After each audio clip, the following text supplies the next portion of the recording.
When I was young, I was really obsessed with these stories about Qigong masters, where you'd hear about the old sage in the Himalayas or on the Chinese sacred mountain, and there was this Taoist mystic who could somehow perform miracles by doing all their little Qigong breath movements every day. Now, studying Qigong has been a piece of me studying Chinese medicine, and I've always been curious about what it could really do, and why I should honestly do that over exercise or do that over something else that I already really enjoy doing, that I know is going to help me live a long and a healthy life.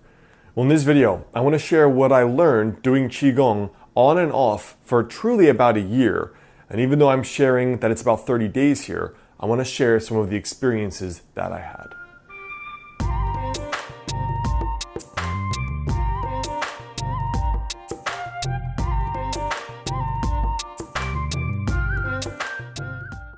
Thing that I noticed after doing Qigong is this idea that I call somatic sensing. So one thing I've noticed that's different regarding exercise and Qigong is that I've been going to the gym for 10-15 years, and I can do an hour-long weight workout and still have cold hands a little bit. Now the difference, when I'm doing Qigong, within 5 minutes my hands are warm and even hot.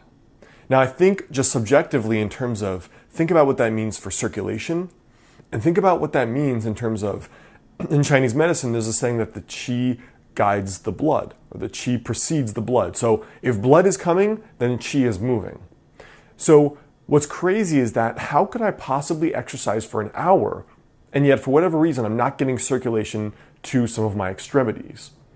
In Chinese medicine, one of the reasons for doing Qigong is that it's supposed to be able to, number one, you begin to have a better radar for what's going on in your body. It helps develop this subjective sense of where are things not working? Where is the flow interrupted? Now that could be as obvious as I'm bloated, or I feel a weird stuffy sensation in my chest, or my hip hurts. But beyond that, doing Qigong is supposed to allow you to feel certain qualities of your patient better, or the person you're treating. So for example, it's allow you to get a better accurate diagnosis, a more accurate diagnosis doing pulse. It's supposed to allow you to feel things you ordinarily can't feel in regard to just palpating a person, like massaging. Just palpating a person and seeing what's going on with the channels in the body. So for me, this subjective feeling of warmth was very interesting. Now the second thing I noticed doing Qigong daily was movement. So when I say movement, one thing that Qigong is supposed to do that we talked about is make you more aware of what's going on in your body. So if you're someone that's not that sensitive, it can help you actually to become more sensitive. Now one thing that would start happening doing Qigong in the morning was that I would burp a lot. I would fart a lot. I would feel a lot of pressure in my intestines. And I would feel all these sensations. But overall, burping, farting, and then later having a strong appetite in the morning, which I almost never do, was really very telling to me that it was moving something.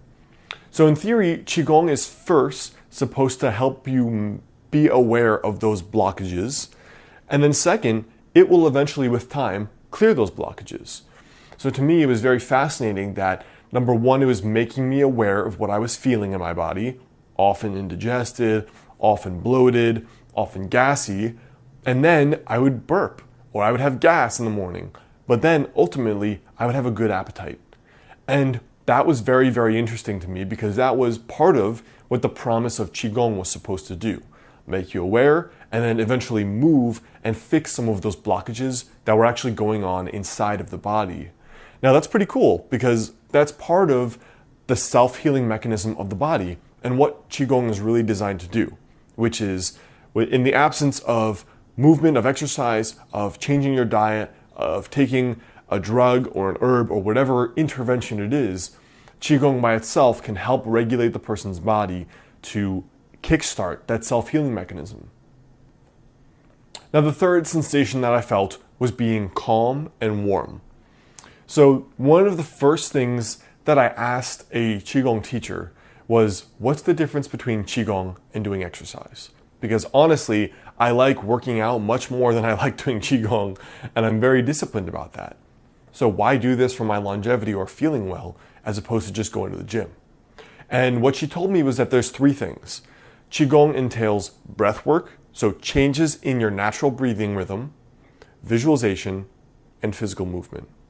And doing that, often even with other things on top of that, is the difference between Qigong and just going to the gym. So while I was doing Qigong, I was doing certain kinds of breath work. So that typically meant instead of my normal breathing, maybe inhale is every 2 seconds, exhale is even shorter. My inhale and exhale were up to 8 seconds long each. So that's like a double, triple, or quadruple the length and duration of my breathing, lengthening the breathing. So you can think what all that added oxygenation does to your tissues, to your brain function, to your energy, to your digestion, to everything. Now, that is the calm part. And the warm part was that increase, obviously the increase of oxygen, made a lot more circulation for me. So I would feel warm, my whole body felt warm, my extremities warm, and calm. So it was a big difference, especially if I did Qigong after an entire 9 to 5 workday. I noticed the difference after versus before. So before, when I'd been working all day, my breath was relatively shallow and my hands were starting to get a little bit cold. And then within 10 minutes of Qigong, my breath was very long and relaxed and my hands were warm. So to me, this warm and calm phenomenon was very, very interesting. And I understand how that would be very strongly correlated with longevity and a healthy life. So I hope that helps. Those are just my personal revelations doing Qigong for a while, trying to understand what it's about and why to do it. And this is one of those things that always has puzzled me and a little bit frustrated me because I couldn't understand why I should just do this versus just going to the gym, which I already love and I already do and I have done for over a decade. But hopefully that provides some insight for you as to whether or not you want to investigate it, find a teacher, or whatever. But I hope that helps.